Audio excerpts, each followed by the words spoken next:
Okay, അപ്പോൾ ഓർഗനൈസേഷൻ്റെ change ഇതാണ് നമുക്ക് ഇന്ന് എടുക്കാൻ പോകുന്നത്. എങ്ങനെയാണ് ഓർഗനൈസേഷനിൽ ചേഞ്ച് വരുത്തുക? ഓക്കെ, ആ ചേഞ്ച് വരുത്തുമ്പോഴുള്ള പ്രശ്നങ്ങൾ എന്താണ്? ഓക്കെ, ഫസ്റ്റ് ഓഫ് ഓൾ എന്തിനാണ് ഈ ചേഞ്ച് വരുത്തുന്നത്? ഇതിനെക്കുറിച്ചൊക്കെ നമുക്ക് കുറച്ച് ഡീറ്റെയിൽ ആയിട്ട് പഠിക്കേണ്ടത് ഒരു മാനേജർ അല്ലെങ്കിൽ ഒരു അഡ്മിനിസ്ട്രേറ്റർ എന്നുള്ള തരത്തിൽ ഒരാവാൻ പോകുന്ന ഒരു വ്യക്തി എന്ന രീതിയിൽ തികച്ചും അത്യാവശ്യമാണ്. ഈ മാനേജർ അല്ലെങ്കിൽ ഒരു അഡ്മിനിസ്ട്രേറ്റർ നേരിടുന്ന ഒരു പ്രധാനപ്പെട്ട ഒരു വെല്ലുവിളിയാണ് ചേഞ്ച്, അതിൻ്റെ പ്രോസസ്സും മാനേജ്മെൻറ്റും. ഓക്കെ, അപ്പോൾ ആദ്യം നമുക്ക് ചേഞ്ച് എന്താണെന്ന് നോക്കാം. Change is a process of adjustment through which individuals group and organisation move from a status quo to a better state in response to internal and external factors. അപ്പോൾ പലതരത്തിലുള്ള factors കൊണ്ടാണ് change ഉണ്ടാവുന്നത്. അത് internally ആയിട്ടുള്ള factors ആയിരിക്കാം, external ആയിട്ടുള്ള factors ആയിരിക്കാം. ഒരു സ്റ്റാറ്റസ് കോ മെയിൻറ്റെയിൻ ചെയ്ത് പോകുന്ന സ്റ്റാറ്റസ് കോ എന്താണെന്ന് അറിയാലോ അല്ലേ? മീൻസ് എന്താണോ നിലവിൽ പോയിക്കൊണ്ടിരിക്കുന്നത് അപ്പം അതിനെ നമ്മൾ എന്താ പറയുക, ഒരു സ്റ്റേബിളായിട്ട് കാണുക, അതാണ് ഡെയിലി ആക്ടിവിറ്റി എന്നുള്ള രീതിയിൽ നമ്മൾ നടത്തിക്കൊണ്ടിരിക്കുകയും ചെയ്യും. അതുപോലെ തന്നെ ഇപ്പം നമ്മൾ നാട്ടിലൊരു സ്റ്റാറ്റസ് കോ ഉണ്ടല്ലേ, ആ സ്റ്റാറ്റസ് കോ മെയിൻറ്റെയിൻ ചെയ്യുന്ന ആൾക്കാരുണ്ടായിരിക്കും. ചില ആൾക്കാർ റെവല്യൂഷണറി, അതായത് അതിന്ന് റെവല്യൂഷൻ ചേഞ്ച് വരണമെന്ന് ആഗ്രഹിക്കുന്ന ആൾക്കാരുണ്ടായിരിക്കും. അപ്പോൾ ഇത്തരത്തിൽ ഒരു സ്റ്റാറ്റസ് കോ മെയിൻറ്റെയിൻ ചെയ്ത് പോകുമ്പോൾ അതിന്ന് ഒരു ബെറ്റർ സ്റ്റേറ്റിലേക്ക് മാറാനുള്ള ഒരു പ്രോസസ്സാണ് ചേഞ്ച് എന്ന് പറയുന്നത്. Change is important to managers and organizations, as organizations that are hesitant to embrace change are unlikely to survive in a competitive environment.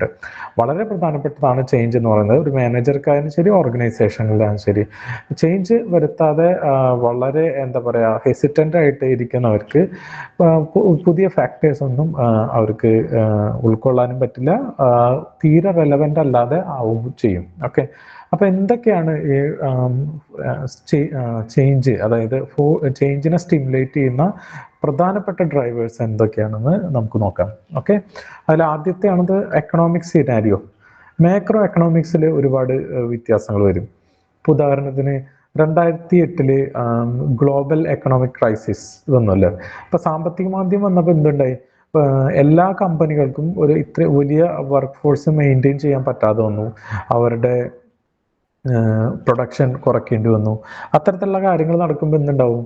ഇപ്പോൾ സ്വാഭാവികമായിട്ടും വർക്ക് ഫോഴ്സ് കുറയ്ക്കേണ്ടി വരും. അത് ഒരു ചേഞ്ചസ് ആണ്. പണ്ട് 2008 മുമ്പ് എങ്ങനെയാണോ ആ കമ്പനി റൺ ചെയ്തത്, അതേപോലെ തന്നെ അവർക്ക് വേണ്ടത്ര വരുമാനം ഇല്ലാത്ത സമയത്ത് റൺ ചെയ്യാൻ പറ്റില്ല. അതൊരു ചേഞ്ചാണ്. ഓക്കെ, അത് അത്തരത്തിലുള്ള ചേഞ്ചുകൾ വരാം. അതുപോലെ തന്നെ ഇൻഫ്ലേഷൻ, ഉദാഹരണത്തിന് നമുക്ക് ഇതുണ്ടല്ലോ, റേഷ്യോ, മറ്റേ എന്താ അതിൻ്റെ പേര്, കരുതൽ ധനവാദം, അതുപോലെ തന്നെ റിവേഴ്സ് റിപ്പോ, ഇത്തരത്തിലുള്ള സംഭവങ്ങൾ മുഴുവൻ പല സമയത്ത് റിസർവ് ബാങ്ക് കൂട്ടിയും കുറച്ചൊക്കെ ഇരിക്കും. അപ്പോൾ ഈ റിപ്പോ റേറ്റ് ഒക്കെ കൂട്ടുമ്പോൾ എന്തുണ്ടാവും എന്ന് വിചാരിച്ചു കഴിഞ്ഞാൽ, കമ്പനികൾക്ക് വേണ്ടത്ര പണം ലോൺ ലഭിക്കാതെ വരും, അല്ലെങ്കിൽ ഇൻട്രസ്റ്റ് റേറ്റ് കൂടും. അപ്പോൾ ഇൻട്രസ്റ്റ് റേറ്റ് കൂടുമ്പോൾ അവർ ഇൻവെസ്റ്റ് ചെയ്യാനുള്ള ബുദ്ധിമുട്ടുകൊണ്ട് അത്തരത്തിലുള്ള ലോൺ എടുക്കാതെ വരും. അപ്പോൾ ആ കമ്പനിയിൽ സ്വാഭാവികമായിട്ടും അതിൻ്റെ ചേഞ്ചസ് ഉണ്ടായിരിക്കും. ഓക്കെ, അത്തരത്തിലുള്ള പലതരത്തിലുള്ള മാക്രോ എക്കണോമിക് സിനാരിയോസിൽ ചേഞ്ചസ് ആവശ്യമായിട്ട് വരും. രണ്ടാമത്തത് ടെക്നോളജി. അത് നമുക്ക് ആർക്കും ഒന്നും പറഞ്ഞ് കൊടുക്കേണ്ട കാര്യമില്ല, നമുക്ക് കൃത്യമായിട്ട് അറിയാം എന്താണ് ടെക്നോളജിയിൽ വരുന്ന വ്യത്യാസം കൊണ്ട് നമുക്ക് ഇന്നുണ്ടായത്. നമ്മളെങ്ങനെയാണ് മുമ്പ് ഒരു പ്രൊഡക്റ്റ് വാങ്ങിയിരുന്നത്? ഒരു ടിവിയോ ഫ്രിഡ്ജോ അല്ലെങ്കിൽ മൊബൈലോ വാങ്ങിയിരുന്ന നമ്മൾ ഒരു കാറ് വിളിച്ച് ഡീലർ അടുത്ത് പോകുന്നു, ആ ഡീലർ തരുന്നത് നമ്മൾ വാങ്ങുന്നു, തിരിച്ചു പോകുന്നു, ഷോപ്പുകളിലേക്ക് ചെല്ലേണ്ടതുണ്ടായിരുന്നു. ഇപ്പം നമ്മൾ എങ്ങനെയാണ് വാങ്ങുന്നത്? അതുപോലെ തന്നെ ടിക്കറ്റുകൾ, ഒരു തിയേറ്ററിൽ നമ്മൾ എങ്ങനെയാണ് സിനിമ കാണാൻ തന്നെ പോയിരുന്നത്? വലിയ ക്യൂ, ചിലപ്പോൾ ടിക്കറ്റ് കിട്ടുമോ ഇല്ലയോ എന്ന് ഉറപ്പില്ല, അടി ബഹളം അല്ലെ, റിലീസിൻ്റെ അത്തരത്തിലുള്ള സീനുകളൊക്കെ ഇപ്പം ഉണ്ടോ? ഇല്ലല്ലോ. അതൊക്കെ മാറി ഒരു വളരെ സൊഫിസ്റ്റിക്കേറ്റഡ് ആയിട്ടുള്ള രീതിയിൽ അതിൻ്റെ മെത്തേഡ് മാറിക്കഴിഞ്ഞു. ഓക്കെ, അപ്പം അത്തരത്തിൽ ഉള്ള ടെക്നോളജിയുടെ ചേഞ്ച്. ഇപ്പോൾ മുമ്പ് ഉണ്ടായിരുന്ന ബാങ്കുകളിൽ ഉണ്ടായിരുന്ന കമ്പ്യൂട്ടറൈസേഷൻ വരുമ്പോഴുള്ള ചേഞ്ച്, അതേപോലെ തന്നെ ഇപ്പോൾ എ ഐയുടെ ഒരു കാലഘട്ടത്തിൽ ഉണ്ടാവാൻ പോകുന്ന ഉള്ള ചേഞ്ച്. അപ്പൊ ഇതൊക്കെ ടെക്നോളജിയുടെ ഒരു ഫാക്ടറായിട്ട് വരും. അടുത്തത് കോമ്പറ്റീഷൻ. കോമ്പറ്റീഷനും ഇതുപോലെ തന്നെയാണ്. നമുക്ക് എല്ലാ സ്ഥലങ്ങളിലും എല്ലാ ഇതിന് മുമ്പ് നമ്മളൊരു ഫോട്ടോ കിട്ടണമെങ്കിൽ, നമ്മളൊരു പാസ്പോർട്ട് സൈസ് ഫോട്ടോ എടുക്കണമെങ്കിൽ ആദ്യം നമ്മൾ പോയി ഫോട്ടോ എടുക്കണം. അതിനുശേഷം 2-3 ദിവസം കഴിഞ്ഞിട്ട് അയാൾ ഏതെങ്കിലും കുറച്ച് ടൗണിലൊക്കെ പോയി അതിൻ്റെ പ്രിൻ്റ് എടുത്ത് കൊണ്ടുവന്ന് തരുമായിരുന്നു. പിന്നെ എല്ലാ സ്റ്റുഡിയോയുടെ മുമ്പിൽ എഴുതിയിട്ട് 3 മിനിറ്റിനുള്ളിൽ നിങ്ങൾക്ക് ഫോട്ടോ കിട്ടും. അപ്പോൾ ഒരു സ്വാഭാവികമായിട്ടും ഒരു 4-5 സ്റ്റുഡിയോ ഉള്ള ഒരു ഏരിയയിലാണെങ്കിൽ 2 പേര് 3 മിനിറ്റിനുള്ളിൽ ഫോട്ടോ തരികയാണെങ്കിൽ ബാക്കിയുള്ളവർക്കും ഇന്നവിറ്റബിൾ ആയിട്ട് അവർക്ക് മാറിയേ പറ്റുള്ളൂ. ഓക്കെ, ഇത് പഴയ കാലത്തെ ഒരു കഥയാണ് ഞാൻ പറഞ്ഞത്. എന്നാൽ ഇക്കാലത്ത് നോക്കൂ, നിങ്ങൾക്ക് ഏതെങ്കിലും സിറ്റികളിലാണ് താമസിക്കുന്നുണ്ടെങ്കിൽ ഗ്രോസറി ഡെലിവറി ഒക്കെ 10 മിനിറ്റാണ് അതിൻ്റെ സർവീസ് ലെവൽ അഷുറൻസ്. 10 മിനിറ്റിനുള്ളിൽ നിങ്ങൾക്ക് നിങ്ങൾ ഉദ്ദേശിക്കുന്ന ഗ്രോസറി ഡെലിവറി ചെയ്യും. ഓക്കെ, അപ്പൊ അതുകൊണ്ട്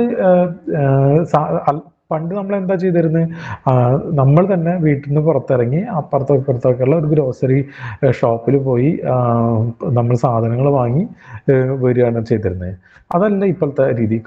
അതിന് മാറി കോമ്പറ്റീഷൻ എങ്ങനെ വരുന്നു എന്ന് വിചാരിച്ചു കഴിഞ്ഞാൽ ഈ 10 മിനിറ്റിന്റെ കഥ അല്ലെങ്കിൽ 30 മിനിറ്റിനുള്ളിൽ ഭക്ഷണം നിങ്ങളുടെ വീട്ടിലെത്തിക്കും എന്നൊക്കെ പറയുന്ന കഥകളുണ്ടല്ലോ. അപ്പൊ ഇതെങ്ങനെ വരുന്നത്?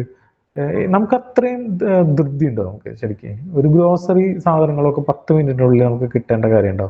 ഈ ബ്ലിങ്കിറ്റ്, പിന്നെ സ്വിഗ്ഗിയുടെ വേറെ എന്താ സ്വിഗ്ഗി മാർട്ടോ, ഇൻസ്റ്റാ മാർട്ടോ, അങ്ങനെയൊക്കെയുള്ള പല ആൾക്കാരും 10 മിനിറ്റിനുള്ളിലൊക്കെയാണ് സാധനങ്ങൾ കൊടുക്കുന്നത്. അത് എന്തുകൊണ്ടാണെന്ന് വെച്ച് കഴിഞ്ഞാൽ അതൊരൊറ്റ കമ്പനി അല്ലല്ലോ ഇതിലുള്ളത്. ഇപ്പൊ നേരത്തെ പറഞ്ഞ പോലെ ബ്ലിങ്കിറ്റ്, അതുപോലെ തന്നെ ഇതിന്റെ സെപ്റ്റോ, അതുപോലെ തന്നെ സ്വിഗ്ഗിയുടെ ഇൻസ്റ്റാമാർട്ട്, ഇത്തരത്തിലുള്ള പല കമ്പനികൾ നിങ്ങളുടെ അടുത്ത് കോമ്പീറ്റ് ചെയ്യുമ്പോൾ അവർ പരസ്പരം കോമ്പീറ്റ് ചെയ്യുമ്പോൾ ഏറ്റവും അട്രാക്റ്റീവ് ആയിട്ടുള്ള സർവീസ് ഡെലിവറി ആർക്കാണോ കൊടുക്കുന്നത് അവർക്കാണ് കൂടുതൽ ബിസിനസ് ഉണ്ടാവുള്ളൂ. അതിനു വേണ്ടിയിട്ട് എന്താ പറയുക, അവരുടെ ഓപ്പറേഷൻ ടൈം ഷ്രിങ്ക് ചെയ്യണം. ഓക്കെ, അപ്പം ഇതുകൊണ്ട് എന്താ പ്രശ്നം എന്ന് വിചാരിച്ചു കഴിഞ്ഞാൽ ഇതിനൊക്കെ എംപ്ലോയീസ് ചേഞ്ചിന് വിധേയമാണോ? മനസ്സിലായോ? ഇപ്പൊ നമ്മൾ പണ്ടത്തെ ഒരു ഗ്രോസറി ഷോപ്പിലെ ഒരു ആളുടെ ആറ്റിറ്റ്യൂഡ് പോലെ ഒരു ഡെലിവറി ബോയ്ക്ക് ആറ്റിറ്റ്യൂഡ് വെക്കാൻ പറ്റുമോ? ഇല്ലല്ലോ. അവരെ വളരെ റിസ്കി ആയിട്ടുള്ള ട്രാഫിക്, അതിനുള്ളിലൊക്കെ ഇവർക്ക് ഓടിപ്പടഞ്ഞ് വരണം. അതുപോലെ തന്നെ ഉള്ള പല കാര്യങ്ങൾ, മീൻസ് ഒരു സിറ്റിയിലൊക്കെ ആകുമ്പോൾ നിങ്ങൾക്കറിയാലോ പ്രശ്നങ്ങൾ, ബൈക്ക് കംപ്ലൈൻ്റ് ആയി കഴിഞ്ഞാൽ ഇതൊന്നും അവർക്ക് എന്താ പറയുക, വലിയ വലിയ ചലഞ്ചസുകളൊക്കെ നേരിട്ടുകൊണ്ട് വലിയ എന്താ പറയുക, ഒരു പഴയ കാലത്തെ ഒരു കംഫർട്ടബിൾ രീതിയിലല്ല ഇന്ന് നമ്മുടെ ഇത്രയും വളരെ എന്താ പറയുക കോമ്പറ്റീറ്റീവ് ആയിട്ടുള്ള സ്ഥലങ്ങളിൽ ജീവിച്ചുകൊണ്ടിരിക്കുന്നത് അല്ലേ? പണ്ടത്തെ ഒരു റീറ്റെയിൽ ഷോപ്പുകാരുടെ ഒരു വളരെ എന്താ പറയുക മടി പിടിച്ച് അല്ലെങ്കിൽ വളരെ മെല്ലെയുള്ള ഒരു സംഭവം ഒരു സ്വിഗ്ഗി അല്ലെങ്കിൽ സൊമാറ്റോയിലെ ഒരു ഡെലിവറി ബോയുടെ ആറ്റിറ്റ്യൂഡും തമ്മിലുള്ള വ്യത്യാസം കണ്ടിട്ടുണ്ട്, നമുക്ക് അറിയാൻ പറ്റുമല്ലോ. അതെന്തുകൊണ്ടാണ്? കോമ്പറ്റീഷനാണ് ഇതിന് ഡ്രൈവ് ചെയ്യുന്നത്. അവർ അത്രയും നേരോ ആയിട്ടുള്ള ടൈമിനുള്ളിൽ അവർക്ക് ഏറ്റവും കൂടുതൽ ഡെലിവറികൾ കൊടുക്കണം. അപ്പോഴാണ് അവർക്ക് എന്താ പറയുക, ഈ പറഞ്ഞ ഇതുണ്ടാവുള്ളൂ, മീൻസ് ബെനിഫിറ്റ് ഉണ്ടാവുള്ളൂ. അതേപോലെ തന്നെ നമുക്ക് അറിയാലോ ബാങ്കിലെ ബാങ്കിലെ ഉദ്യോഗസ്ഥരെന്നൊക്കെ പണ്ട് പറഞ്ഞു കഴിഞ്ഞാൽ അവരുടെ ഗെറ്റപ്പും ഗമ്മിയൊക്കെ കണ്ടു കഴിഞ്ഞാൽ എത്രയോ വലിയ സംഭവമായിരുന്നു. പക്ഷെ ഇപ്പം എങ്ങനെയാണ് അവർ കസ്റ്റമേഴ്സിനോട് പറയുന്നത്? സാറ് എന്ന് പറഞ്ഞിട്ട് കാല് പിടിക്കുന്ന രീതിയിലാണ് പെരുമാറുന്നത്. അതെന്താ ചേഞ്ച് ഉണ്ടായത്? ആ ചേഞ്ച് ഉണ്ടായത് ഇവർക്ക് അതിൻ്റെ എന്താ പറയാ, ബാങ്കിൽ സ്വാഭാവികമായിട്ട് അക്കൗണ്ട്സ് അല്ലെങ്കിൽ ക്യാഷ് വാങ്ങുന്നു, ലോൺ കൊടുക്കുന്നു, ഈ പരിപാടിയല്ല ഇപ്പോൾ ഉള്ളത്. ഒരുപാട് സെയിൽസ് അവർക്ക് നടത്തേണ്ടതുണ്ട്. കറണ്ട് അക്കൗണ്ട്സുകൾ ജോയിൻ ചെയ്യിപ്പിക്കേണ്ടതുണ്ട്. ഫിക്സ്ഡ് മീൻസ് ഡെപ്പോസിറ്റുകൾ കസ്റ്റമേഴ്സിൻ്റെ നിന്ന് വാങ്ങേണ്ടതുണ്ട്. ഇൻഷുറൻസുകൾ സെയിൽ ചെയ്യേണ്ടതുണ്ട്. മനസ്സിലായോ? വളരെ സെല്ലിങ് ആയിട്ട് ഉള്ള ഒരു പർപ്പസിലേക്ക് അവർ മാറി. ഓക്കെ, അതെ, ടാർഗറ്റും ഉണ്ട്. അപ്പൊ ഇത്തരത്തിലുള്ള രീതിയിലേക്ക് ഒരു ഓർഗനൈസേഷൻ എന്നുള്ള രീതിയിൽ ബാങ്ക് വളരെ ചേഞ്ച് ചെയ്തു. പണ്ട് എന്ന് പറഞ്ഞു കഴിഞ്ഞാൽ വളരെ ശ്രദ്ധിച്ച് കണക്കുകൾ മാത്രം കൈകാര്യം ചെയ്യുന്ന, കസ്റ്റമേഴ്സിനെ പ്രൊഫഷണലി ഹാൻഡിൽ ചെയ്യുന്ന ഒരു മെത്തേഡ് ആയിരുന്നു എങ്കിൽ ഇപ്പൊ അങ്ങനെയല്ല. ഇപ്പോൾ ഇതൊക്കെ ചെയ്യണം. അതിന് ടെക്നോളജിയുടെ പിൻബലം ഉണ്ടെങ്കിൽ കൂടി വരുന്ന കസ്റ്റമേഴ്സിനെ കൊണ്ട് കൂടുതൽ ബാങ്കിൻ്റെ പ്രൊഡക്റ്റുകൾ വാങ്ങിപ്പിക്കാനുള്ള രീതിയിൽ അവരെ മാറ്റുന്ന രീതിയിലാണ് ഓർഗനൈസേഷൻ ചേഞ്ച് ആവുന്നത്. അതും ഈ കോമ്പറ്റീഷൻ്റെ ഭാഗമായിട്ടാണ്. പണ്ട് എന്ന് പറഞ്ഞു കഴിഞ്ഞാൽ നമുക്കറിയാലോ, ഈ നാഷണലൈസ്ഡ് ബാങ്ക് മാത്രമേ ഉണ്ടായിരുന്നുള്ളൂ. ഇപ്പം എത്രമാത്രം പ്ലെയേഴ്സാണ് ഗ്രൗണ്ടിലുള്ളത്. ഒരുപാട് പുതിയ കമ്പനികൾ, പ്രൈവറ്റ് കമ്പനികൾ ഒക്കെ ബാങ്കിങ് മേഖലയിലുണ്ട്, ഇൻഷുറൻസ് മേഖലയിലുണ്ട്. അത്തരത്തിലുള്ള കോമ്പറ്റീഷൻ ചേഞ്ചസിന് ഒരു വലിയൊരു ഡ്രൈവറാണ്. ഓക്കെ, അതേപോലെ തന്നെ കൺസ്യൂമർ ഡിമാൻഡ്, ഇതും ഒരു നെവർ എൻഡിങ് ഡിമാൻഡ്സ് ഓഫ് കസ്റ്റമേഴ്സിന് എന്ത് കൊടുത്താലും അവർക്ക് മതിയാവില്ല. ഏത് രീതിയിൽ കൊടുത്താലും പുതിയ ഡിമാൻഡുകൾ വയ്ക്കും. ആ ഡിമാൻഡുകൾക്ക് അനുസരിച്ച് ഓർഗനൈസേഷൻസ് ചേഞ്ച് ചെയ്യണം. അങ്ങനെ ചേഞ്ച് ചെയ്തില്ലെങ്കിൽ എന്താണ് ഉണ്ടാവുക എന്ന് നമുക്കറിയാലോ. ഇപ്പം നമുക്ക് അതിൽ ഏറ്റവും പ്രധാനപ്പെട്ട ഒരു ഏരിയയാണ് മൊബൈൽ ഇൻഡസ്ട്രി. മൊബൈൽ ഇൻഡസ്ട്രിയിൽ നമ്മൾ എന്താ പറയുക, പാമ്പിനെ മറ്റേ ബോൾ വിഴുങ്ങുന്ന പാമ്പിൻ്റെ ഗെയിം കളിച്ച് ഇരുന്നിരുന്ന ഒരു ജനറേഷനായിരുന്നു ഒരു 90s കിഡ്സൊക്കെ. അപ്പം അതിനുശേഷം പിന്നെ എന്ത് സംഭവിച്ചു എന്ന് വെച്ചാൽ ആൻഡ്രോയിഡ് ആപ്ലിക്കേഷൻ വന്നു, ഓപ്പറേറ്റിംഗ് സിസ്റ്റം വന്നു. അപ്പോൾ ആ ഓപ്പറേറ്റിംഗ് സിസ്റ്റത്തിലേക്ക്, അതിൻ്റെ മെത്തേഡിലേക്ക് ഒക്കെ നോക്കിയേക്ക് മാറാൻ അവർ സമ്മതിച്ചില്ല. ഒരു വളരെ കാലം അവർ ആ പഴയ ഓപ്പറേഷൻ സിസ്റ്റത്തിൽ തന്നെ നിന്നു. പക്ഷേ ഗൂഗിൾ ലീഡ് ചെയ്യുന്ന എന്താ പറയുക ആൻഡ്രോയിഡ് സിസ്റ്റം വളരെ ഫേമസ് ആയി. അതിൻ്റെ ആ കോമ്പറ്റീഷനിൽ നോക്കിയ പോലെയുള്ള ഫോൺ കമ്പനികൾക്ക് പിടിച്ചു നിൽക്കാൻ പറ്റാതായി. മനസ്സിലായി. അപ്പോൾ അത് ഒരു കൺസ്യൂമർ ഡിമാൻഡ് ഡ്രീവൺ ആണ് അത്തരത്തിലുള്ള ചേഞ്ചൊക്കെ. അതുപോലെ തന്നെ ഇഷ്ടം പോലെ നമുക്ക് പേന ഇൻഡസ്ട്രി എടുത്ത് നോക്കുകയാണെങ്കിൽ, നമ്മൾ പഴയ കാലത്തെ കുറേ പേനകളുണ്ടല്ലോ, റൊട്ടോമാക്, പിന്നെ റൈനോൾഡ്, ആ പേരുകളൊക്കെ ഇപ്പോൾ വരുന്നുണ്ട്. അതൊക്കെ ആ സമയത്ത് അവരുടെ പരസ്യങ്ങളൊക്കെ എത്രയോ വലിയ പരസ്യങ്ങളായിരുന്നു. ഓക്കെ, ഇപ്പോൾ ലെക്സി ഇപ്പോഴും ഉണ്ടല്ലോ, ഇപ്പോൾ ലെക്സിക്ക് ഉണ്ട്. പക്ഷെ ആ പഴയ ഒരു സമയത്ത് ഒരു 10-15 കൊല്ലം മുമ്പ് നിങ്ങൾ പരസ്യങ്ങൾ കണ്ടു കഴിഞ്ഞാൽ ഈ പേനകളുടെ പരസ്യങ്ങളൊക്കെ വലിയ എന്താ പറയുക രീതിയിലുണ്ടായിരുന്നു. പക്ഷെ ഇപ്പം അത് പരസ്യങ്ങൾ തന്നെ അവർ കാണിക്കാറുണ്ടോ എന്ന് എനിക്കറിയില്ല. പക്ഷെ ആ കാണിക്കുന്ന ബ്രാൻഡുകളൊന്നും തന്നെ ഇപ്പം ഇല്ല. ഓക്കെ, അതൊക്കെ എന്താ പറയുക, ഈ ചേഞ്ചസിന് വിധേയമാവാതെ ഒക്കെ മണ്ണടിഞ്ഞു പോയി എന്ന് തന്നെ പറയാം. ഓക്കെ, അതുപോലെ തന്നെ ഉള്ളൊരു ഡ്രൈവർ ഫോഴ്സാണ് വർക്ക് ഫോഴ്സ്. ഓക്കെ, അപ്പോൾ ഈ നമുക്ക് ഗ്ലോബലൈസേഷൻ്റെ കാലത്ത് ട്രേഡ് യൂണിയൻ്റെ ഒരു ഇതുണ്ടല്ലോ. ട്രേഡ് യൂണിയനൊന്നും ഇപ്പോൾ പഴയ പോലത്തെ ഒരു ബാർഗെയിനിങ് പവർ ഇല്ല. കേരളത്തിൽ പല സ്ഥലങ്ങളിലുണ്ട്. പക്ഷേ ഇപ്പോൾ മൊത്തം ഇന്ത്യ എടുക്കുകയാണെങ്കിൽ, അല്ലെങ്കിൽ ലോകം എടുക്കുകയാണെങ്കിൽ, ട്രേഡ് യൂണിയൻ്റെ ഒക്കെ ഒരു സമയം അസ്തമിച്ചു. അല്ലെ, മീൻസ് ഇപ്പോൾ തൽക്കാലം അത്തരത്തിലുള്ള ട്രേഡ് യൂണിയൻ്റെ പഴയ കാലത്തെ രീതിയിൽ പണിമുടക്ക്, അതുപോലെ അവരുടെ ബാർഗെയിനിങ് പവർ ഒന്നും ഇപ്പോൾ ട്രേഡ് യൂണിയൻസിനില്ല. പക്ഷെ അതുകൊണ്ട് എംപ്ലോയീസിൻ്റെ റിക്വയർമെൻറ്റോ അല്ലെങ്കിൽ എംപ്ലോയീസിൻ്റെ താല്പര്യങ്ങളോ ഒന്നും ഒരു HR ആക്ടിവിറ്റി എന്നുള്ള രീതിയിൽ നിങ്ങൾക്ക് അപ്പോഴും സ്ട്രഗിളോ ചലഞ്ചോ കുറഞ്ഞിട്ടില്ലേ? അതെന്താ കാരണം വെച്ച് കഴിഞ്ഞാൽ ഇപ്പം കൂടുതൽ വർക്കേഴ്സ് ഭയങ്കര ഇൻഡിവിജ്വലിസ്റ്റിക് ആയിട്ടുള്ള രീതിയിൽ സ്വന്തം താല്പര്യങ്ങൾ, ഇൻട്രസ്റ്റുകൾ, പിന്നെ അവരുടെ ബെനിഫിറ്റുകൾ മാത്രം ചിന്തിക്കുന്ന രീതിയിലാണ് വർക്കേഴ്സ് ബിഹേവ് ചെയ്യുന്നത്. അവരെ സംബന്ധിച്ചിടത്തോളം ഇത്തരത്തിലുള്ള വർക്ക് മാത്രം എന്നുള്ളതല്ല, വർക്ക് ലൈഫ് ബാലൻസ് വളരെ ഇമ്പോർട്ടൻ്റ് ആണ്. അതുപോലെ തന്നെ ഒരു ജോലിയിൽ പഴയ പോലെ തന്നെ ഒരു എന്താ പറയുക, ഫോർമാൻ അല്ലെങ്കിൽ സൂപ്പർവൈസർ എംപ്ലോയി റിലേഷൻഷിപ്പ് അല്ല ഇപ്പോൾ ഉള്ളത്. ഒരു വ്യക്തിയായിട്ട് കാണാനും അവരെ അംഗീകരിക്കാനും താല്പര്യമില്ലാത്ത ഓർഗനൈസേഷനിൽ വർക്കേഴ്സ് ജോലി ചെയ്യില്ല. ഓക്കെ, അപ്പോൾ ആ സമയത്ത് HR ആക്ടിവിറ്റീസിന് ചേഞ്ച് വരണം. ഓക്കെ, അതുപോലെ തന്നെ ചേഞ്ചസ് ഇൻ റെഗുലേഷൻസ്, ഈ ലേബർ ലോസ്, എൻവയോൺമെൻറ്റ് ലോ, അതുപോലെ ടാക്സ്, ഇതൊക്കെ ചേഞ്ച് ചെയ്യണതിനനുസരിച്ച് അത് ഓർഗനൈസേഷൻ അത്തരത്തിലുള്ള ലോകൾക്ക് വളരെ കൃത്യമായി അലൈൻഡ് ആവേണ്ടതുണ്ട്. അങ്ങനെ അലൈൻഡ് ആയിട്ടില്ലെങ്കിൽ ആ ഓർഗനൈസേഷൻ്റെ കാര്യം അറിയാലോ, ഒരു ഏതെങ്കിലും തരത്തിൽ നിയമമായിട്ട് അവർ അലൈൻ ആവുന്നില്ല എന്നുണ്ടെങ്കിൽ, നിയമവിരുദ്ധമായിട്ട് പ്രവർത്തിച്ചു കഴിഞ്ഞാൽ അവരുടെ സ്ഥിതി എന്തായിരിക്കും എന്ന് നിങ്ങൾക്കറിയാം. അപ്പോൾ ഇത്തരത്തിലുള്ള ഡ്രൈവിംഗ് ഫോഴ്സുകളാണ് ചേഞ്ചസ്, മീൻസ് ഓർഗനൈസേഷനെ ചേഞ്ച് ഉണ്ടാക്കേണ്ടതിൻ്റെ ആവശ്യകത. ഓക്കെ, ഈ പറഞ്ഞത് മനസ്സിലായോ നിങ്ങൾക്ക്? ഓക്കെ,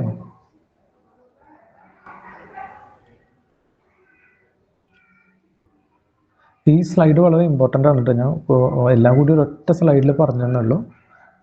ഈ പറഞ്ഞതൊക്കെ ഒന്ന് ശ്രദ്ധിക്കണം, അതുപോലെ നോട്ടും ഒന്ന് ശ്രദ്ധിച്ചോളാം. അടുത്തത് ഇതൊക്കെ ചേഞ്ചസ് ഉണ്ടാവാനുള്ള ഡ്രൈവിംഗ് ഫോഴ്സുകളാണ്. ഇനി ചേഞ്ചസിനെ റെസിസ്റ്റ് ചെയ്യുന്ന കുറേ കാര്യങ്ങൾ കാണാം. അപ്പോൾ ഏത് തരത്തിലാണ് റെസിസ്റ്റൻസ് ഉണ്ടാവുന്നത്? അത് രണ്ട് തരത്തിലാണ്, ഒന്ന് ഒവേർട്ടും ഒന്ന് കൊവേർട്ടും. ഒവേർട്ട് എന്ന് പറഞ്ഞു കഴിഞ്ഞാൽ അത് ഡയറക്റ്റ് വളരെ എക്സ്പ്ലിസിറ്റ് ആയിട്ട് പ്രകടമായിട്ടുള്ള റെസിസ്റ്റൻസ് ആണ്. കൊവേർട്ട് എന്ന് പറഞ്ഞു കഴിഞ്ഞാൽ അത് നമുക്ക് വ്യക്തമായിട്ട് പ്രകടമാവില്ല, പക്ഷെ അത് അതിൻ്റെ ഒരു ഓർഗനൈസേഷൻ്റെ ഉള്ളിൽ കിടന്ന് കളിക്കുന്നതായിരിക്കും. അത് നമുക്ക് പുറത്തേക്ക് അറിയാൻ പറ്റാത്ത രീതിയിൽ, അതായത് പുറത്തേക്ക് എന്ന് പറഞ്ഞാൽ മാനേജ്മെന്റിന് ഡയറക്റ്റ് ഒരു കൺഫ്രണ്ട് ചെയ്യുന്ന രീതിയിലല്ലാത്ത രീതിയിലുള്ള ചേഞ്ചസ് ആണ്. അതെന്താ നോക്കാം ഒന്നുകൂടി. Direct compliance, strikes, immediate push backs, even though it irritates the introducer, easy to handle as it visible and manifested. അത് ഇത്തരത്തിലുള്ള പ്രശ്നങ്ങൾ, റെസിസ്റ്റൻസ്, ഈവൻ അത് മാനേജേഴ്സിന് അല്ലെങ്കിൽ അഡ്മിനിസ്ട്രേറ്റേഴ്സിന് വളരെ ഇറിറ്റേറ്റിംഗ് ആയിട്ട് തോന്നുമെങ്കിലും ആക്ച്വലി അത് ഹാൻഡിൽ ചെയ്യാൻ ഈസിയാണ്. കാരണം എന്താ വെച്ച് കഴിഞ്ഞാൽ ഒരാൾ പറയുന്നുണ്ടല്ലോ, ഇപ്പം നമ്മളോട് ഒരു ആൾക്ക് ദേഷ്യം ഉണ്ടെങ്കിൽ അത് പ്രകടിപ്പിച്ചു കഴിഞ്ഞാൽ നമുക്കതിനെ ഹാൻഡിൽ ചെയ്യാൻ എളുപ്പമാണ്. നമുക്ക് ഇന്ന രീതിയിൽ അവർക്ക് എന്ത് കാര്യത്തിലാണ് നമുക്ക് നമ്മളോട് ദേഷ്യമുള്ളത്, അപ്പോൾ ആ കാര്യത്തിൽ നമ്മുടെ വിശദീകരണം കൊടുത്തു കഴിഞ്ഞാൽ ചിലപ്പോൾ കൃത്യവും, അല്ലെങ്കിൽ ഇനി കുറച്ച് വിട്ടുവീഴ്ച നമുക്ക് ചെയ്യാൻ പറ്റുവാണെങ്കിൽ അത് വിട്ടുവീഴ്ച ചെയ്ത് കോംപ്രമൈസ് ആക്കാൻ നമുക്ക് പറ്റും.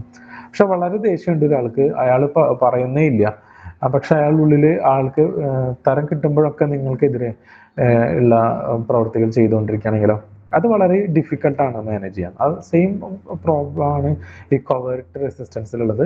സബ്റ്റൽ behaviours like loss of interest, reduced motivation, absenteeism, bad mouthing and decreased commitment. ഒരു കമ്മിറ്റ്മെൻ്റ് ഇല്ലാതെ വർക്ക് ചെയ്യുക, അല്ലെങ്കിൽ മോട്ടിവേഷൻ ഇല്ലാതെ വർക്ക് ചെയ്യുക, പല ദിവസം ഓർഗനൈസേഷനിലേക്ക് വരാതിരിക്കുക. അപ്പം ഇങ്ങനെയുള്ള ആൾക്കാർക്ക് ഇവരുടെ പ്രശ്നം വേറെ ആയിരിക്കും, പക്ഷെ അവർ അത് പറയില്ല, വേറെ എന്തെങ്കിലും കാരണങ്ങൾ പറയും. അപ്പോൾ അത് മാനേജ് ചെയ്യാൻ വളരെ ബുദ്ധിമുട്ടാണ്. Okay. Impact of covert resistance. ഈ ഇത്തരത്തിലുള്ള കൊവേർട്ട് റെസിസ്റ്റൻസ് ഉണ്ടാകുമ്പോൾ act as A slow Poisson, often unnoticed. പലപ്പോഴും നമുക്ക് ശ്രദ്ധിക്കാൻ പറ്റില്ല, ഒരു സ്ലോ പോയിസൺ എന്നുള്ള രീതിയിൽ ഓർഗനൈസേഷനെ അത് അഫക്റ്റ് ചെയ്യാൻ സാധ്യതയുണ്ട്. Reduces extra role behaviours, helping coworkers, going extra mile, ഹാമിങ് ഓർഗനൈസേഷൻ സൈലൻ്റലി. അപ്പം നമുക്ക് നമ്മളോട് പറഞ്ഞ ജോലി മാത്രം ചെയ്ത് വർക്ക് ചെയ്ത് കഴിഞ്ഞാൽ മാനേജ്മെൻറ്റിന് നിങ്ങളെ ക്വസ്റ്റ്യൻ ചെയ്യാൻ പറ്റില്ല, അല്ലേ? എന്ത് കൊണ്ട് ചെയ്തില്ല എന്നുള്ളത്. പക്ഷെ നമുക്ക് ഒരു ആത്മാർത്ഥമായിട്ട് ഒരു കമ്പനിയിൽ ജോലി ചെയ്യുമ്പോൾ ഏതെങ്കിലും നമ്മളൊരു കോവർക്കർ ബുദ്ധിമുട്ട് കണ്ടു കഴിഞ്ഞാൽ അവരെ ഹെൽപ്പ് ചെയ്യുക, അല്ലെങ്കിൽ ഏതെങ്കിലും തരത്തിൽ നമുക്ക് ചിലപ്പോൾ ഒരു കോൾ ചെയ്യാനോ എന്തെങ്കിലും ഒരു കാര്യത്തിൽ നമുക്ക് ഡിസിഷൻ എടുക്കണമെങ്കിൽ ഓൾറെഡി നമ്മളോട് പറഞ്ഞ എന്താ പറയുക, ഗോ ബൈ ബുക്ക് എന്ന് പറയില്ല, ബുക്കിൽ പറഞ്ഞ മാത്രം പോവുക. അതല്ലാതെ ഒരു എക്സ്ട്രാ മെയിൽ ഒന്ന് അഡീഷണൽ ആയിട്ട് ചിന്തിക്കാനോ അല്ലെങ്കിൽ അതിനനുസരിച്ച് ഒരു ഉത്സാഹത്തിൽ കാര്യങ്ങൾ ചെയ്യാനോ താല്പര്യമില്ലാതിരിക്കുക. ഇത്തരത്തിലുള്ള കാര്യങ്ങൾ എന്തുണ്ടായിരിക്കും, ഓർഗനൈസേഷനെ വളരെ സൈലൻ്റ് ആയിട്ട് അത് ഹാം ചെയ്യും. Okay. Deferred reactions, frustration builds over time and erupts unexpectedly. ഇത്തരത്തിലുള്ള ഈ ഫ്രസ്ട്രേഷൻ ഇത് ഒരു ഓവർ എ പീരീഡ് ബിൽഡപ്പ് ചെയ്യും, പിന്നീട് അത് വലിയൊരു ബ്ലാസ്റ്റ് ആവുകയും ചെയ്യും. Okay. Hard to connect the reactions to the root cause. Root കോസിൽ ഇത് കണക്ട് ചെയ്യാൻ വളരെ ബുദ്ധിമുട്ടായിരിക്കും. ഇനി എന്തിനാണ് ചേഞ്ച് ചെയ്യുന്നത്? അപ്പോൾ അല്ല, ഇത് റെസിസ്റ്റൻസ് ഏത് രീതിയിലാണ് എന്നുള്ളതാണ് പറഞ്ഞത്. ഇനി നമുക്ക് ഈ സോഴ്സ് എന്താണ് റെസിസ്റ്റൻസിൻ്റെ? ആൾക്കാർ വെറുതെ റെസിസ്റ്റ് ചെയ്യില്ലല്ലോ. ഒരു ഓർഗനൈസേഷനിൽ ഒരു ചേഞ്ച് വരുമ്പോൾ, പുതിയ നിയമങ്ങൾ വരുമ്പോൾ, അല്ലെങ്കിൽ പുതിയ മെത്തേഡ് വരുമ്പോൾ, പുതിയ പ്രൊസീജിയർ വരുമ്പോൾ ഒക്കെ ആൾക്കാർ എന്തിനാണ് ചേഞ്ച് ചെയ്യുന്നത്, റെസിസ്റ്റ് ചെയ്യുന്നത്? അതിൻ്റെ റൂട്ട് കോസസ് എന്താണെന്ന് first fear of job loss. അത് വളരെ എന്താ പറയുക, ജെന്യുവൻ ആയിട്ടുള്ള ഒരു ഫിയറാണ്. കാരണം എന്താ വെച്ച് കഴിഞ്ഞാൽ പുതിയ രീതിയിലുള്ള ഏതെങ്കിലും തരത്തിൽ നമ്മൾ ഒരു ചേഞ്ച് ഇൻട്രൊഡ്യൂസ് ചെയ്യുമ്പോൾ മിക്കവാറും അതൊരു ടെക്നോളജിക്കൽ ഇൻട്രൊഡക്ഷൻ ആയിരിക്കും, അല്ലെങ്കിൽ ഏതെങ്കിലും പ്രോസസ്സ് ചേഞ്ച് ചെയ്യുമായിരിക്കും. അപ്പോൾ ഇത്തരത്തിൽ പ്രോസസ്സ് ചെയ്യുമ്പോൾ വർക്ക് ലോഡ് കുറയ്ക്കുന്ന രീതിയിലായിരിക്കും ഓർഗനൈസേഷൻ ചേഞ്ച് ചെയ്യുക. അപ്പം അങ്ങനെ ചെയ്യുമ്പോൾ അത് ചെയ്തിരുന്ന ആൾക്കാരുടെ റെസിസ്റ്റൻസ് ഉണ്ടായിരിക്കും, അവർക്ക് ജോലി പോകുമല്ലോ. അപ്പം അതിനെ അഡ്രസ്സ് ചെയ്യാതെ വരുമ്പോൾ അവർ വേറെ ഏതെങ്കിലും രീതിയിൽ അതിനെ റെസിസ്റ്റ് ചെയ്യുക സ്വാഭാവികമാണ്. അതുപോലെ തന്നെ fear of loss of expertise. ഇതിൻ്റെ ഒരു ഉദാഹരണം, ഈ കമ്പ്യൂട്ടറൈസേഷന് മുമ്പ് ബാങ്കിൽ അക്കൗണ്ടൻസ് എന്ന് പറഞ്ഞു കഴിഞ്ഞാൽ വളരെ ഹൈലി റെസ്പെക്റ്റ്ഫുൾ പൊസിഷനായിരുന്നു. കാരണം കണക്കുകൾ വളരെ കൃത്യമായിട്ട് ലെഡ്ജർ ഫില്ല് ചെയ്യുക, അതിൻ്റെ മെയിൻറ്റെയിൻ ചെയ്യാം. ഓക്കെ, പിന്നെ പെട്ടെന്ന് കമ്പ്യൂട്ടർ വന്നു. ഇപ്പം ഇതെന്ത് ചെയ്യും, ഇത്തരത്തിൽ പഴയ എക്സ്പെർട്ടീസ് ഇപ്പോൾ ആവശ്യമില്ല. കമ്പ്യൂട്ടറിൽ ഏത് മണ്ടനും ഈ കമ്പ്യൂട്ടർ എന്ന് അറിഞ്ഞാൽ മതി, പക്ഷേ ഈ പറഞ്ഞ അക്കൗണ്ടൻസിയുടെ കോംപ്ലിക്കേഷൻ അറിയേണ്ട കാര്യമില്ല. ആര് പൈസ തന്നു അയാളുടെ അക്കൗണ്ടിൽ അടിച്ച് കൊടുത്താൽ മതി, ആ നമ്പർ മാത്രം കൃത്യമായിട്ട്. അപ്പം അതിലെന്താ വെച്ച് കഴിഞ്ഞാൽ എറർ ഫ്രീ ആയിട്ട് ചെയ്താൽ മതി. നിങ്ങൾ എക്സ്പെർട്ട് ആവണമെന്ന ആവശ്യമില്ല. ഓക്കെ, എന്താണ് ചെയ്യേണ്ടത് അത് എറർ കൂടാതെ ചെയ്താൽ മതി. അപ്പോൾ എക്സ്പെർട്ടീസ് പോയല്ലോ ഈ അക്കൗണ്ട്സിൻ്റെ പഴയ ആൾക്കാർക്ക്. അപ്പോൾ അവരെന്ത് ചെയ്യും, സ്വാഭാവികമായിട്ടും അവർ ഈ ചേഞ്ചിനെ എതിർക്കും. Okay, changes to the power structure. ഇതുപോലെ തന്നെ ഈ ചേഞ്ചസ് ഒക്കെ വരുമ്പോൾ ഉണ്ടാവുന്ന പവർ സ്ട്രക്ചർ. ഞാൻ ഇന്നലെ ശനിയാഴ്ച എടുത്ത ഒരു ക്ലാസ്സിലെ ഒരു ഉദാഹരണം പറഞ്ഞു തന്നെയാണ്. ബാങ്കിലെ തന്നെ ഒരു ഉദാഹരണം. പഴയ രീതിയിൽ നമുക്ക് ബ്രാഞ്ച് മാനേജർക്കായിരുന്നു ഈ ലോൺ കൊടുക്കുന്നതിനും ഒക്കെ ഉള്ള ഫുൾ പവർ ഉണ്ടായിരുന്നത്. പിന്നീട് ഈ നോൺ പെർഫോമിങ് അസറ്റ്സ് കൂടി ആൾക്കാർ ലോൺ തിരിച്ചടയ്ക്കുന്നത് ഒരു ചലഞ്ചായിട്ട് മാറുമ്പോൾ ഒരു ക്രെഡിറ്റ് ഡിപ്പാർട്ട്മെന്റ് വന്നു.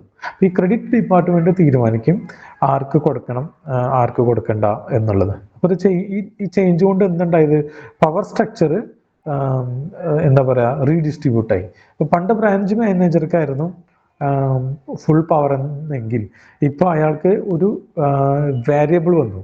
ക്രെഡിറ്റ് ഡിപ്പാർട്ട്മെന്റിനെ കൂടി കൺസൾട്ട് ചെയ്യാതെ തൻ്റെ ജോലി ചെയ്യാൻ പറ്റാത്ത ഒരവസ്ഥ. അപ്പോൾ അത്തരത്തിൽ വരുമ്പോഴുള്ള ഒരു ഇഷ്യൂസ്, ഇത് എല്ലാ സ്ഥലങ്ങളിലും ഇത്തരത്തിലുള്ള ചേഞ്ചസ് വരുമ്പോൾ റെസിസ്റ്റൻസ് ഉണ്ടാവും. അവർ ഓക്കെ എന്നാൽ ഞാനിങ്ങനെ ചെയ്യാം എന്ന് പറഞ്ഞിട്ട് ആരും ചെയ്യില്ല.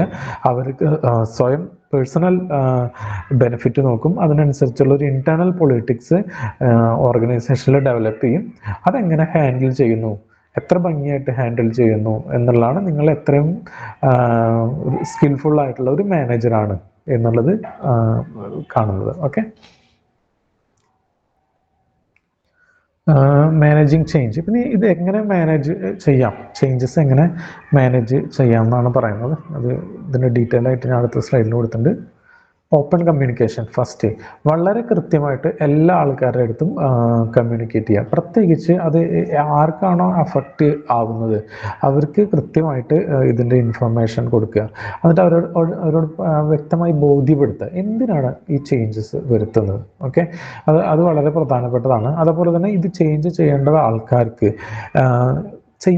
മീൻസ് എന്തെങ്കിലും ഉത്തരവുകൾ മാത്രം കൊടുത്താൽ പറയാം. എന്തുകൊണ്ട്, വൈ എന്നുള്ളൊരു ക്വസ്റ്റ്യൻ ഉണ്ടല്ലോ, ആ ക്വസ്റ്റ്യനും കൂടി മറുപടി കൊടുക്കണം. ഓക്കെ, ഇപ്പോൾ നീ നാളെ മുതൽ ഇങ്ങനെ ചെയ്താൽ മതി എന്ന് മാത്രം പറയുന്നതാണോ, ഇന്ന പ്രശ്നങ്ങളുണ്ട് ഇന്നലെ വരെ ചെയ്ത കാര്യത്തിൽ നമ്മൾ ഇങ്ങനെ ചെയ്യുകയാണെങ്കിൽ കുറച്ചുകൂടി നന്നാവും. അപ്പോൾ അതുകൊണ്ട് ഓർഗനൈസേഷൻ്റെ തീരുമാനം ഈ രീതിയിൽ നമ്മൾ കാര്യങ്ങൾ നടത്തുക എന്നുള്ളതാണ്. അപ്പോൾ എല്ലാവരും സഹായിക്കണം. അപ്പോൾ ആ രണ്ട് കമ്മ്യൂണിക്കേഷനും വലിയ വ്യത്യാസം ഉണ്ടല്ലോ. കമ്മ്യൂണിക്കേഷൻ പ്രോപ്പർ ആയില്ലെങ്കിൽ അതൊരു മെസ്സായിരിക്കും, കെയോസ് ആയിരിക്കും ഈ ചേഞ്ചസ് എന്നുള്ളത്.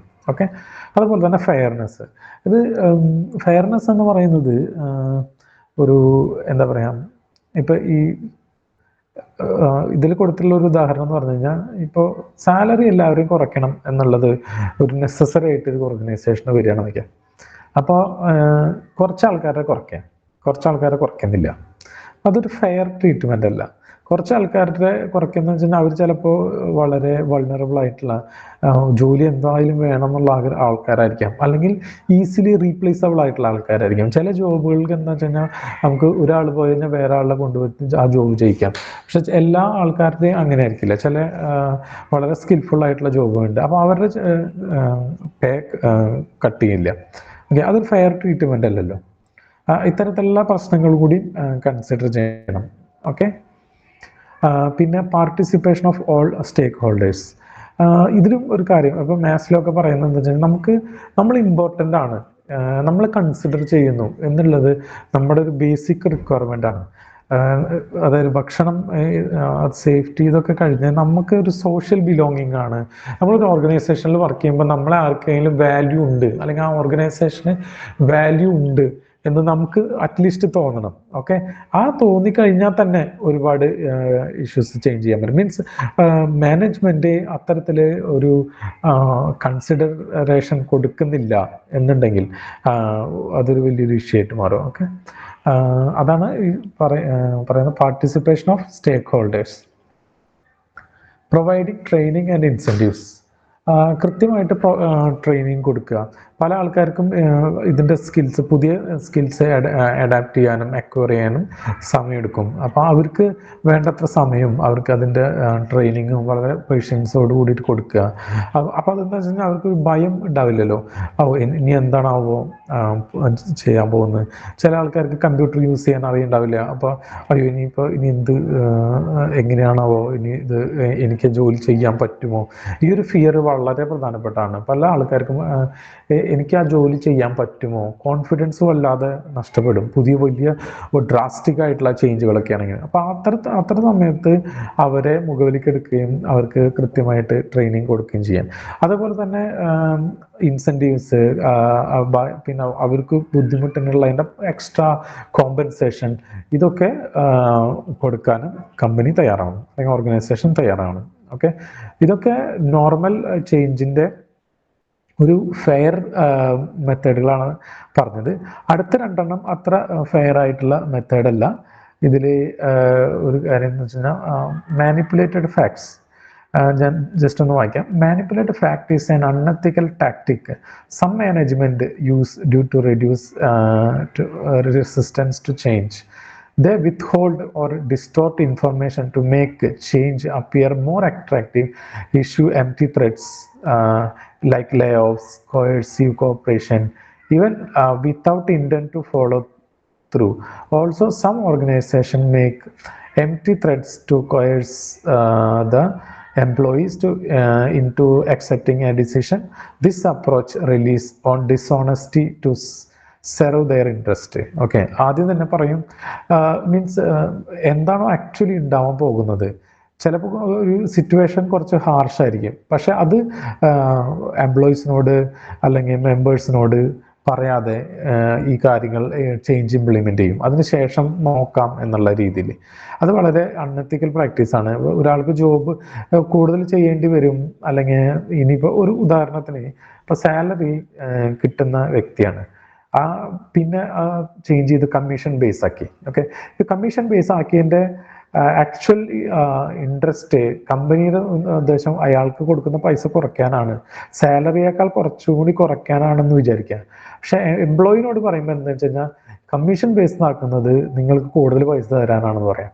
അപ്പോൾ അവരെല്ലാവരും അഗ്രി ചെയ്യും, ചിലപ്പോൾ കോൺട്രാക്ട് സൈൻ ചെയ്യും.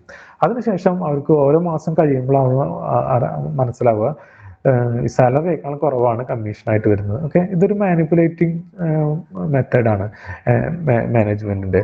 ഓക്കെ, അതുപോലെ തന്നെ വേറൊരു കാര്യം എന്താ വെച്ച് കഴിഞ്ഞാൽ, ഇത് കറക്റ്റായിട്ട് ചെയ്തില്ലെങ്കിൽ നിങ്ങളെ പിരിച്ചുവിടും.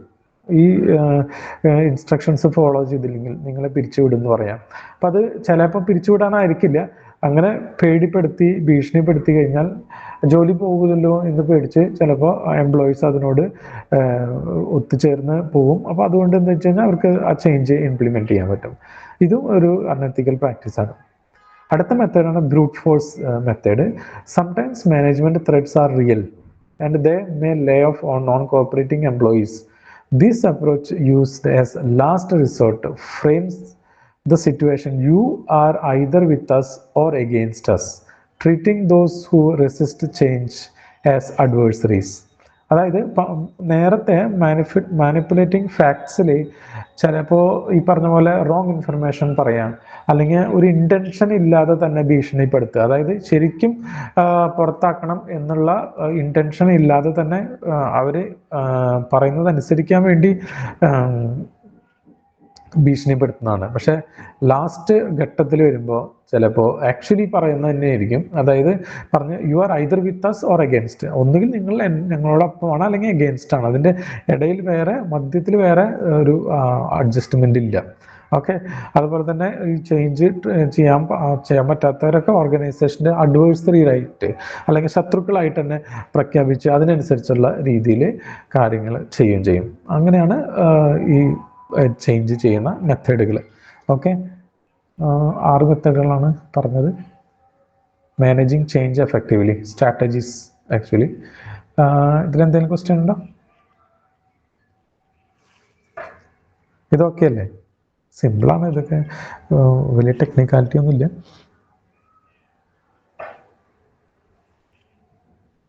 ഓക്കെ, എന്ന് വെച്ചാൽ നമുക്ക് അടുത്ത 2 ഇതിലേക്ക് പോവാം, സ്ലൈഡിലേക്ക് പോവാം. 2 മെത്തേഡുകൾ നമുക്ക് പഠിക്കാനുണ്ട്. ഒന്ന് ലുവിൻസ് 3 സ്റ്റെപ്പ് മോഡൽ ചേഞ്ചിൻ്റെയാണ്. കുർട്ട് ലുവിൻ എന്നാണ് പേര്. എന്നാൽ കറക്റ്റ് പ്രൊനൗൺസിയേഷൻ അങ്ങനെ തന്നെയാണെന്ന് വിചാരിക്കണം, കുർട്ട് ലെവിൻ. ഓക്കെ, ഇദ്ദേഹത്തിൻ്റെ ചേഞ്ചസിൻ്റെ ഒരു മോഡൽ, 3 സ്റ്റെപ്പ് മോഡൽ. ഓക്കെ, ഇതൊന്ന് പഠിച്ചേക്കുക കേട്ടോ. Freezing, changing, refreezing. ഈ ടേംസ് ഒന്ന് പഠിച്ചേക്കണം. Unfreezing, changing, refreezing. Okay, unfreezing, changing, refreezing. ഇത് എന്താ പരിപാടി എന്ന് വെച്ച് കഴിഞ്ഞാൽ, ആദ്യം ഓൾറെഡി ഒരു ഓർഗനൈസേഷൻ്റെ സ്റ്റാറ്റസ് കോയിലായിരിക്കും പോയിക്കൊണ്ടിരിക്കേണ്ടത്. ഇതിനെ പെട്ടെന്ന് ചേഞ്ച് ചെയ്യുക, അതിനാണ് അൺഫ്രീസിങ് എന്ന് പറയുക. അതിനെ ചേഞ്ച് ചെയ്തിട്ട് ഒരു ചേഞ്ചിന് ഓർഗനൈസേഷനെ ഒരു ചേഞ്ചിന് വിധേയമാക്കുന്ന രീതിയിൽ പ്രിപ്പയർ ചെയ്യുക. അതിനുശേഷം ചേഞ്ച് ഇംപ്ലിമെൻറ്റ് ചെയ്യുക. അതിനുശേഷം വീണ്ടും ഈ ചേഞ്ചസ് റീഇൻഫോഴ്സ് ചെയ്തിട്ട് പഴയ സ്റ്റാറ്റസ് കോയിലേക്ക് തിരിച്ചു പോകുക എന്ന് പറഞ്ഞാൽ including the changes. Okay, change ഇല്ലാത്ത പഴയ സ്റ്റാറ്റസ് കോ അല്ല, ഈ ചേഞ്ചസും കൂടി ഇൻക്ലൂഡ് ചെയ്ത് പഴയ പോലെ തന്നെ ഉള്ള രീതിയിൽ കുറച്ച് ഡീറ്റെയിൽ ആയിട്ട് നമുക്ക് നോക്കാം. ഓക്കെ, അൺഫ്രീസിങ്ങിൽ recognise the need for change. എന്തൊക്കെയാണ് ചേഞ്ചിന് വേണ്ടിയിട്ടുള്ള മീൻസ് ആവശ്യം, ഇത് റെക്കഗ്നൈസ് ചെയ്യാം. Prepare the organisation by breaking down existing structure and mindset. അപ്പോൾ ആ എക്സിസ്റ്റിംഗ് മൈൻഡ് സെറ്റ്, സ്ട്രക്ചർ, ഇതൊക്കെ ബ്രേക്ക് ഡൗൺ ചെയ്തിട്ട് ഓർഗനൈസേഷനെ പ്രിപ്പയർ ചെയ്യാം. Communicate the reason for the change to reduce resistance. ഈ ചേഞ്ച് കൊണ്ടുണ്ടാവുന്ന റെസിസ്റ്റൻസ് റെഡ്യൂസ് ചെയ്യാൻ വേണ്ടിയിട്ട് കൃത്യമായിട്ടുള്ള രീതിയിൽ എല്ലാ സ്റ്റേക്ക് ഹോൾഡേഴ്സിനോടും മെമ്പേഴ്സിനോടും കമ്മ്യൂണിക്കേറ്റ് ചെയ്യാം. അതിനുശേഷം സെക്കൻഡ് ഫേസ് വരെയാണ് ചേഞ്ച്, ആ ട്രാൻസിഷൻ. അപ്പോൾ ഈ ചേഞ്ച് ഇംപ്ലിമെൻറ്റ് ചെയ്യാം. Provide support and guidance as people adapt new processes or behaviour. Encourage active participation and feedback. ഈ സമയത്ത് എല്ലാ ഫീഡ്ബാക്കും എൻകറേജ് ചെയ്യുക, അതിനുള്ള റിപ്ലൈ കൊടുക്കുക ആ രീതിയിൽ. പിന്നെ അതുപോലെ കൃത്യമായിട്ട് ഗൈഡൻസ് കൊടുക്കുക, പുതിയ പ്രോസസ്സും ബിഹേവിയേഴ്സൊക്കെ അഡാപ്റ്റ് ചെയ്യാൻ വേണ്ടിയിട്ടുള്ള ഗൈഡൻസ് കൊടുക്കുക. അതിനുശേഷം വീണ്ടും റീഫ്രീസ് ചെയ്യാം. ഓക്കെ, ഇതിൽ സോളിഡിഫൈ ന്യൂ ചേഞ്ചസ്. ആ പുതിയ ചേഞ്ച് ഇതൊക്കെ ഒന്ന് അരക്കിട്ട് ഉറപ്പിക്കാം. Okay, reinforce and stabilise the new ways to prevent reverting old habits. Reinforce ചെയ്യുക. അത് മാത്രമല്ല, ചില ആൾക്കാർക്ക് ഇത് ചെയ്താലും പഴയ രീതിയിലേക്ക് പോകാനുള്ള മൈൻഡ് ഉണ്ടായിരിക്കും. അതൊക്കെ പ്രിവെൻറ്റ് ചെയ്യാം. Embedded changes into culture through policies, rewards and practices. ആ പുതിയ ചേഞ്ചസ് കൾച്ചർ വഴി, through policies, rewards and practices ഒക്കെ വഴി, അല്ലെങ്കിൽ പുതിയ റിവാർഡുകൾ കൊടുത്ത് ഒക്കെ അതൊക്കെ അതിൽ എന്താ പറയുക, ലയിപ്പിച്ചെടുക്കുക പുതിയ ചേഞ്ചസ്. ഓക്കെ, ഇതാണ് ലുവിൻസ് മോഡൽ. ഇനി വേറൊരു മോഡലും കൂടി നമുക്ക് പഠിക്കാനുണ്ട്. Quarters 8 step plan, A comprehensive approach. ഇതിൽ 8 സ്റ്റെപ്പ് കൊടുത്തിട്ടുണ്ട്. ഇതെങ്ങനെ ക്വസ്റ്റ്യൻ വരും എന്നുള്ളത് ഞാൻ പലപ്പോഴും അഴിച്ചു, പക്ഷേ ഇഗ്നോൻ്റെ നോട്ടിൽ ഇത് കൊടുത്തിട്ടുള്ള കാരണം ഞാൻ ഇത് ഇട്ടതാണ്. ഒന്ന് ജസ്റ്റ് ഒരു മനസ്സിലാക്കി വെക്കുക. എനിക്ക് തോന്നുന്നില്ല ഈ 8 പോയിന്റ് നമുക്ക് പഠിച്ച് പോകാൻ പറ്റുമെന്ന്. എന്നാലും നമുക്കൊരു മനസ്സിലാക്കാൻ പറ്റുള്ളൂ ഇത് എങ്ങനെയാണ് ഇത് കൊടുത്തിട്ടുള്ളതെന്ന്. Create a sense of urgency. അത് നമുക്കൊരു ആദ്യം highlight the need of change. Means എന്താണ് ഈ ചേഞ്ച് ഉണ്ടായേ പറ്റൂ, ഈ ചേഞ്ച് ഇല്ലെങ്കിൽ എന്തൊക്കെ പ്രശ്നങ്ങൾ ഉണ്ടാവും എന്നുള്ളത് എല്ലാ സ്റ്റേക്ക് ഹോൾഡേഴ്സിനെയും സെൻസിറ്റൈസ് ചെയ്യാം. Form A powerful coalition, assemble A team of supporters. അതിനുശേഷം ഇതിന് ചേഞ്ച് ഇംപ്ലിമെൻറ്റ് ചെയ്യാൻ പറ്റിയ ആൾക്കാരെ മുഴുവൻ ഫോം ചെയ്ത് കൃത്യമായിട്ട് അവരുടെ ഒരു കോയലിഷൻ ഉണ്ടാക്കി അത് ഇംപ്ലിമെൻറ്റ് ചെയ്യാൻ നോക്കുക. Create A new vision. Okay, develop A clear picture. കൃത്യമായിട്ട് ഇതിന് ശേഷം എന്ത് ഉണ്ടാവുന്നു, എന്ത് സംഭവിക്കും ഈ ഓർഗനൈസേഷന്, അതിനുള്ള കൃത്യമായിട്ടുള്ള പിക്ചർ എംപ്ലോയീസിന് കൊടുക്കുക. കമ്മ്യൂണിക്കേറ്റ് ദ വിഷൻ, സെയിം തന്നെ. Share the vision widely. Empower to act on vision. ഈ സെയിം വിഷനോട് അലൈൻ ചെയ്ത് വർക്ക് ചെയ്യാനും അതിന് എന്താ പറയുക, എൻകറേജ് ചെയ്യുക. ഓക്കെ, അതേപോലെ തന്നെ ഇതുപോലെ റിമൂവ്സ് ഒബ്സ്റ്റക്കിൾസ്. ഈ പറഞ്ഞ വിഷന് എതിരായിട്ട് ആരെങ്കിലും വർക്ക് ചെയ്യുന്നുണ്ടെങ്കിൽ, ഹർഡിൽസ് ഉണ്ടെങ്കിൽ അതൊക്കെ ഹാൻഡിൽ ചെയ്യുക. Create short time wins, celebrate short time wins.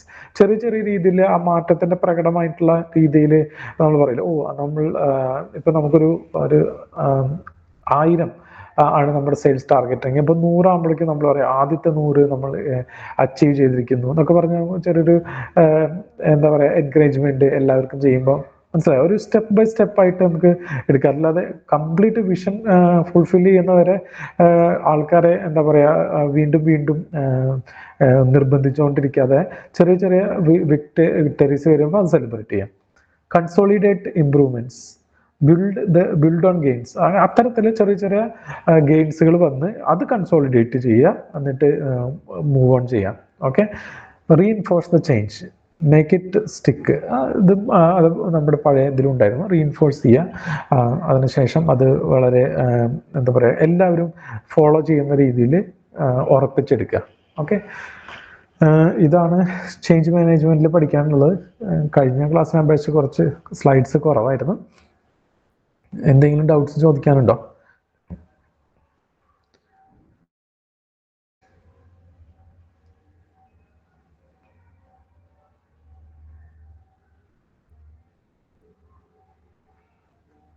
Okay ആണോ?